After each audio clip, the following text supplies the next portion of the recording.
Hello and welcome to Alice's Garden Plate. I help viewers who are gardeners that love to cook utilize their entire harvest year round by garden planning, preserving methods, and recipes. If that interests you, like and subscribe. Sally there is my supervisor. You'll see her a lot in the background making sure I'm doing some quality assurance around here. In today's episode, I'm going to be going over the dirt that I like to use in raised beds and what you want to look for. The dirt that I like to get for raised beds is by Miracle-Gro. It has been formulated with already having compost, a good core that will drain well, and it has the really good stuff in it that is from the forest floor, so all of that nutrient that has been built many years over.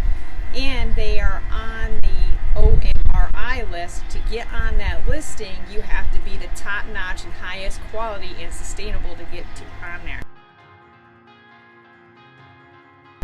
So when you're going to look for soil, make sure you got an organic that's non-manure compost, because it's an amendment.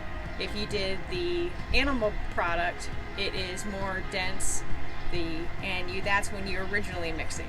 So as being an amendment to just topping off of my boxes, the plant-based that's inside of here is ideal.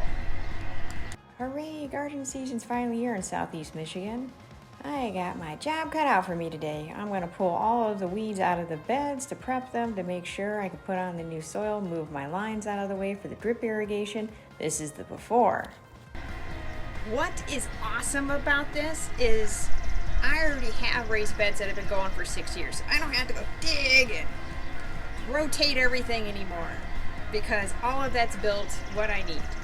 So throughout the winter, I just add organic matter such as leaves or the cement grade from Homebrew Beer.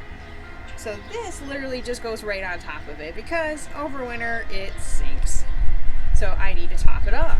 And I don't have to worry about putting perlite or anything like that because it already drains. So all of the organic matter to start my plants off right are already in it. So awesome. Here is a nice close-up view of what the soil looks like when you take it out of the bag. It is so dark and rich. I put it right on top of the organic matter, which is the leaves, because it's okay to do that because it already has a lot of drainage material inside of the soil. And then I will use a rake that has a metal head and break up the big pieces and flip it around and smooth it out with the back. As you can see here, the soil looks nice and smooth. It's ready to plant in.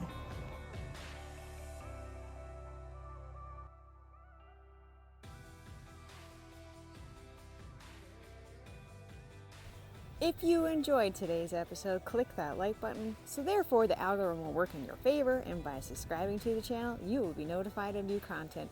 Thank you very much for viewing.